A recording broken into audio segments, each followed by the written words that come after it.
Let us now proceed to sample problem number 2. So we have a reinforced concrete beam, has a width of 300 mm, a total depth of 450 mm. So meron tayong 300 mm by 450 mm na beam. And an effective depth of 375 mm. So kapag sinabi nating effective depth, that is the distance from the extreme fiber of your beam to the centroid of your steel. So dito sa pinakagitna ng steel natin hanggang dun sa extreme fiber ng beam natin. So let's say, meron tayong 2 layers. Meron tayong 2 layers dito ng mga bakal natin. So sir, paano po natin kukunin yung D natin dyan? Let's say, ito yung concrete natin. Paano natin kukunin? Kasi as stated, diba, ito yung sa pinakagitna hanggang dun sa extreme fiber ng beam natin. So para makuha natin yung D natin, gagawin natin is we will going to apply Varignon's theorem. So kukunin natin yung centroid. Kukunin natin yung centroid ng mga area ng steel natin. And from that centroid, hanggang dun sa extreme fiber ng beam natin, that is our D. So, paano natin kukunin yan, sir? E di gagawin natin is, you will consider, let's say, eto is you have a area 1. Sabihin natin, yung isang linyang to is our area 1. And ito naman is our area 2. Sabihin natin pare-parehas yung area. Yung tatlong bakal na to at saka yung dalawang bakal na to. You will just apply Varignon's theorem which states that yung area total natin, tapos yung x bar, y bar pala to, y bar is equal to the summation ng individual areas at saka yung y niya. And from that, kukunin mo lang yung area 1 and then yung distance, let's say, yung gagawin nating reference is yung bottom. So, yung by engineering mechanics, yung i-apply nyo lang dito yung natutunan niyo sa pagkuha ng centroid. And then, makukuha natin yung y bar natin. So, for that, ganun lang kasimple yung pagkuha ng effective depth natin. Siningit ko lang, no? What if kung gano'n yung scenario, paano yung pagkuha ng effective depth natin? Tapos,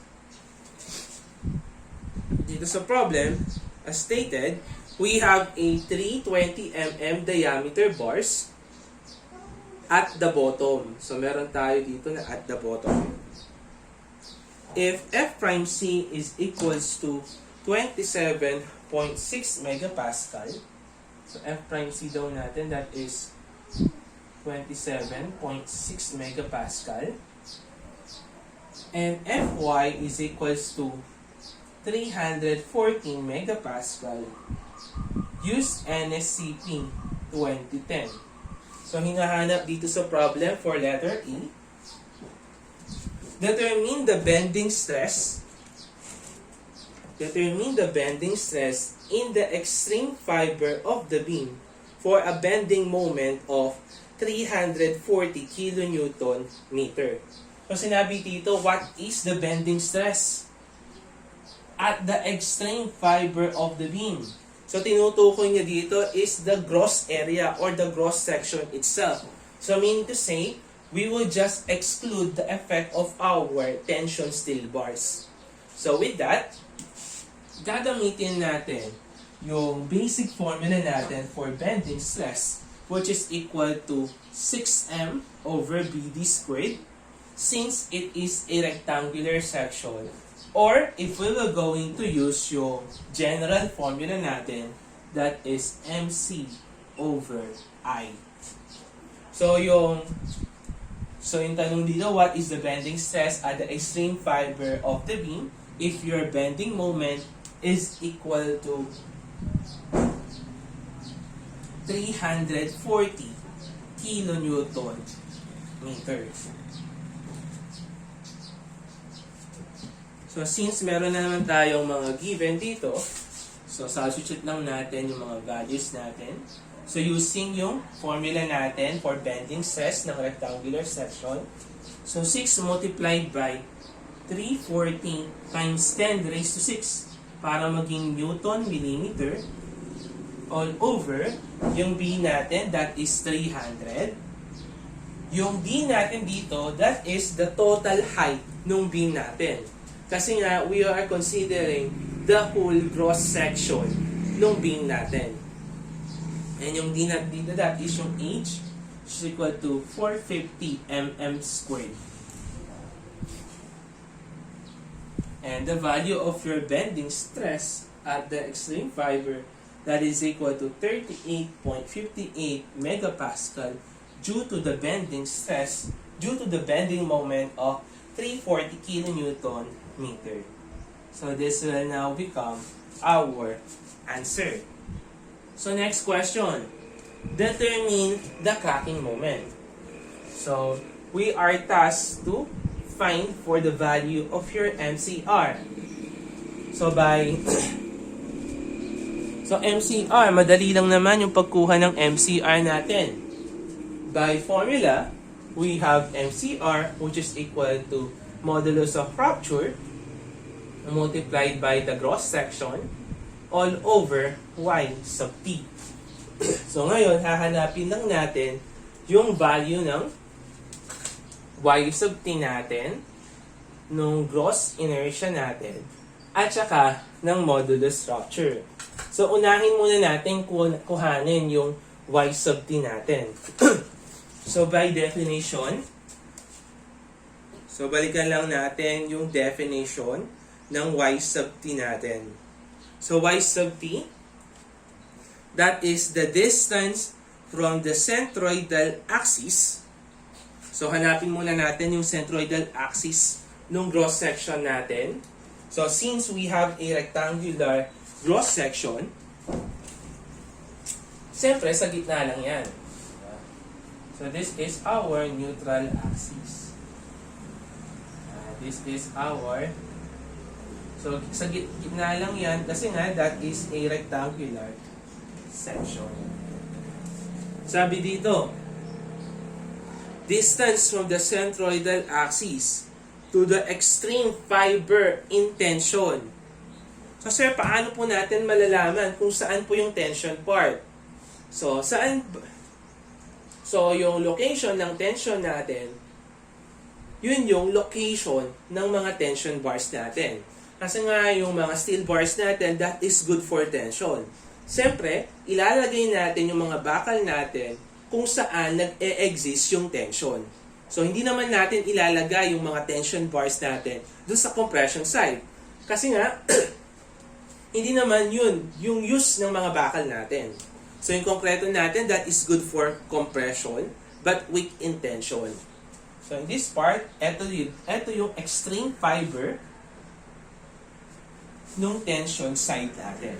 So with that, ito na ngayon yung y sub t natin.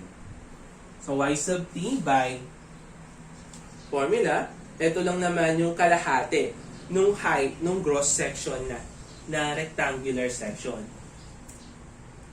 So you will have a value of 225 mm. So meron na tayong value ng y sub t. Hanapin na ngayon natin yung value ng FCR natin.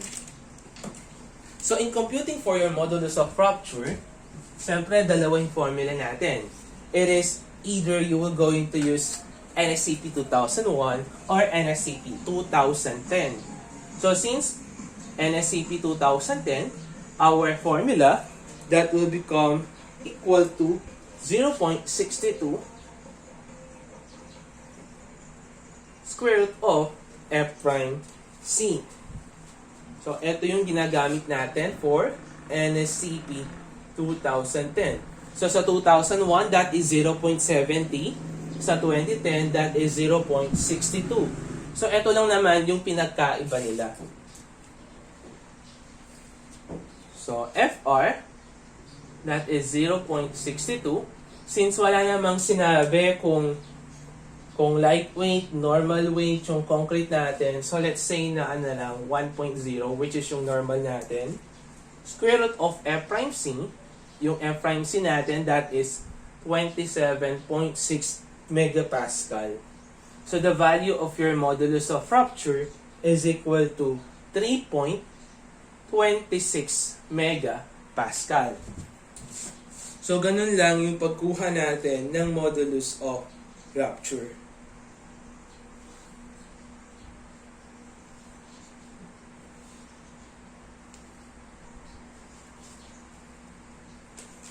Then, kunin naman natin yung cross inertia natin o yung IG natin.